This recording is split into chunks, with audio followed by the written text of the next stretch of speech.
ओ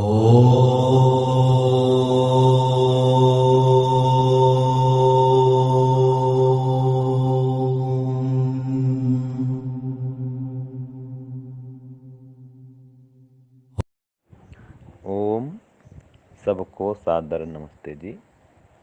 सांख्य दर्शन पंचम अध्याय सूत्र संख्या 94 और 95 दोनों इकट्ठा है।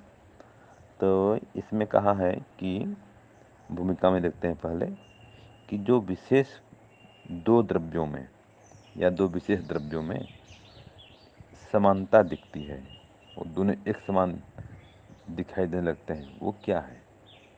तो ये कह रहा है कि दो वस्तुओं में जो समानता है, वो समानता क्या है, दोनों एक समान दिखते हैं। तो इसका उत्तर इस सूत्र में दिया है 94 में और 95 में। सूत्र है न तत्वांतरम सादृश्यम प्रत्यक्ष उपलब्धे निज शक्ति अभिव्यक्तिर्वा वैशिष्ट्यात् तद रूप उपलब्धे। तो इसका अर्थ है सादृश्य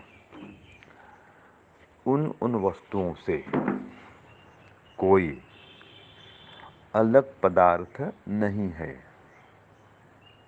फिर बोलता हूँ, सादृश्य उन वस्तुओं से कोई अलग पदार्थ नहीं है, उतनी ही वस्तुएं प्रत्यक्ष दिखने से।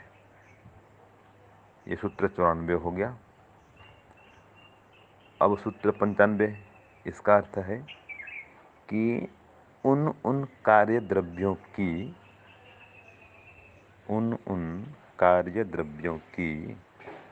अपनी शक्ति ही प्रकट होकर सादृश्य के रूप में जानी जाती है। उन कार्य द्रव्यों में सादृश्य वाले गुण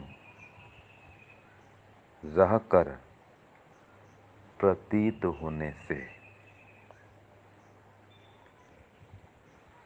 ये सूत्रार्थ हो गया। तो इसमें कहा सादृश्य, जो पदार्थों में जो सादृश्य है वो क्या है। तो उत्तर दिया वो कुछ भी नहीं है, उन दोनों वस्तुओं से अलग कुछ भी नहीं है,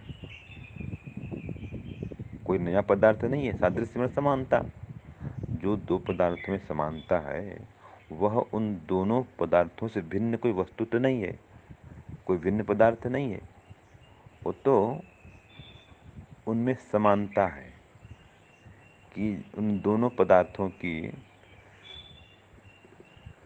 समानता है, एक रूपता है, जो कि दोनों गुण में समान रूप से विद्यमान है। दोनों पदार्थों में वो गुण समान रूप से विद्यमान है।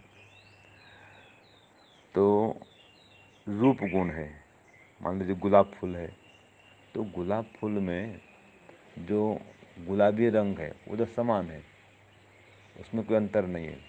जो समानता है, तो दोनों द्रव्य अलग अलग हैं, लेकिन जो समानता है वो तो एक ही है दोनों में।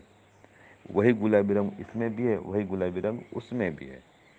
तो जो समानता है वो कोई तीसरी वस्तु नहीं है।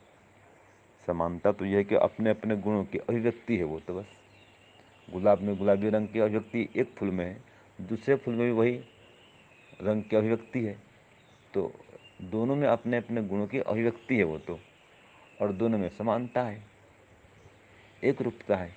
तो यह जो एक रूपता है दोनों में या समानता है, दोनों समान दिख रहे हैं, ये समानता कोई उन दोनों से भिन्न पदार्थ तो नहीं है ना। कोई तीसरा फूल नहीं है, कोई तीसरा गुण नहीं है, कोई तीसरा रूप नहीं है। जो गुण रूप इसमें है वही गुण रूप उसमें है, वही समानता है। तो समानता कोई तीसरा पदार्थ नहीं होता है, ये इसमें बता दिया गया है। बस उनमें जो सादृश्य है, समान दिखने का गुण है, बस वो समानता ही दोनों में विद्यमान है। तो जो सादृश्य होता है या समानता है, वो कोई दो पदार्थ से भिन्न कोई तीसरा पदार्थ नहीं होता है।